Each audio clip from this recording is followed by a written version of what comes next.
Assalamualaikum warahmatullahi wabarakatuh. Bapak Ibu yang dirahmati oleh Allah Subhanahu wa taala, hari ini kita akan melaksanakan umrah kita yang ketiga. Sesuai dengan janji saya bahwa saya akan jelaskan pada hari ini berkaitan dengan tempat mikot kita pada hari ini. Jadi setiap kali orang datang ke tanah haram, ya, ke Mekah atau bertemu dengan Baitullah, maka orang itu kudu pakai ihram. Bukan makainya, tapi niat berihram. Baik ihram haji ataupun ihram umroh. Dan setiap tempat mikot, tempat niat, ya, mikot itu tempat di mana kita mulai setar niat, itu harus berada di tanah halal, bukan ada di tanah haram. Pokoknya setiap tempat mikot itu adalah tanah halal.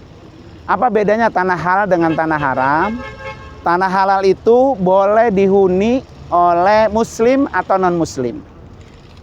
Tapi kalau tanah haram itu hanya boleh ditempati atau dihuni oleh orang-orang muslim saja. Ya. Nah, ini adalah Tan'im, tempat mikot terdekat dari Masjidil Haram.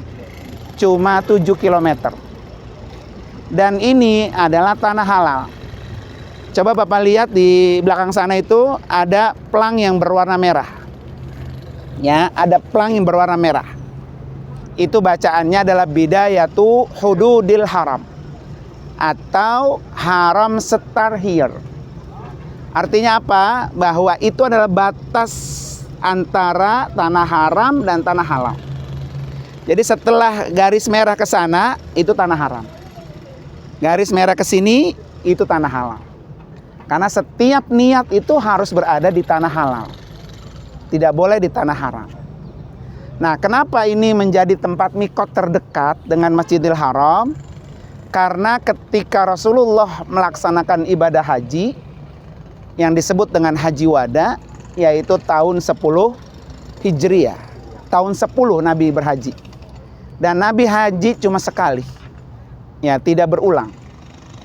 Nah, ketika Rasulullah sedang melaksanakan haji dan selesai hajinya, kemudian Aisyah mau bikin umroh. Ya, waktu itu sedang menstruasi. Akhirnya Nabi menyuruh adiknya Aisyah, ya, anak Abu Bakar As-Siddiq, yaitu Abdurrahman, suruh mengantarkan Aisyah untuk mengambil mikot di daerah ini. Di daerah Tan'im namanya. Ini nama daerahnya Tan'im. Maka orang kita nyebutnya Masjid Tan'im. Padahal ini masjidnya Masjid Aisyah. Masjid Aisyah. Kenapa Masjid Aisyah? Karena disinilah Aisyah ketika haji bersama Nabi ngambil mikot. Karena perempuan, akhirnya sama Nabi ditunjuk tempat yang terdekat. Nah, inilah disebut dengan masjid perempuan. Maka dari itu di masjid ini fasilitasnya, tempatnya termasuk yang paling bersih. Nanti Bapak Ibu akan kita ajak.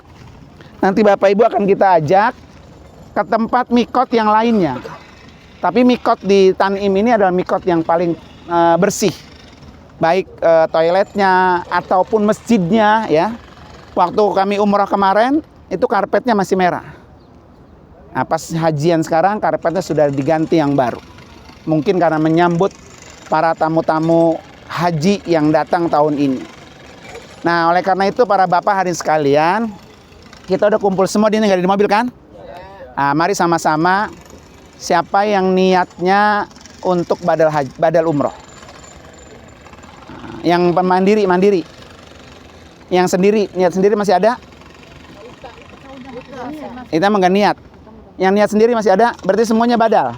Oke, sekarang saya tuntun ya, siapin nama yang untuk dibadalkan. Supaya nanti di mobil kita sudah langsung talbiyah.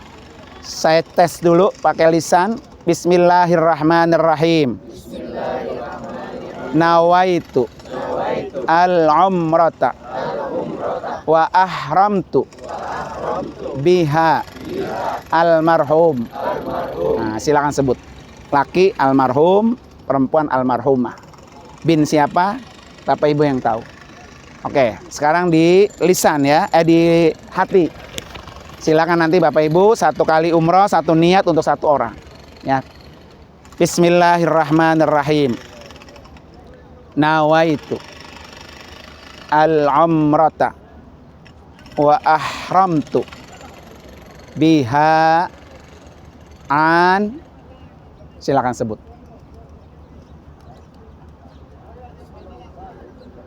Lillahi ta'ala. Labbaik Allahumma labbaik. Labbaik la syarika laka labbaik. Innal hamda wan ni'mata laka wal mulk la syarika lak. Labbaik Allahumma labbaik. Labbaik la syarika laka labbaik. Innal hamda wan ni'mata laka wal mulk la syarika lak. Allahumma salli ala Sayyidina Muhammadin wa ala ali Sayyidina Muhammad. Allahumma inna nas'aluka ridhaka wal jannah wa na'udzu bika min sakhatika wan nar. Rabbana atina fid dunya hasanah wa fil akhirati hasanah wa qina adzaban nar wa adkhilna al jannata mal abrar ya aziz ya ghaffar ya rabbal alamin. Silakan Bapak Ibu sekalian untuk menuju ke mobil bus. Ya, terima kasih. Wassalamualaikum warahmatullahi wabarakatuh.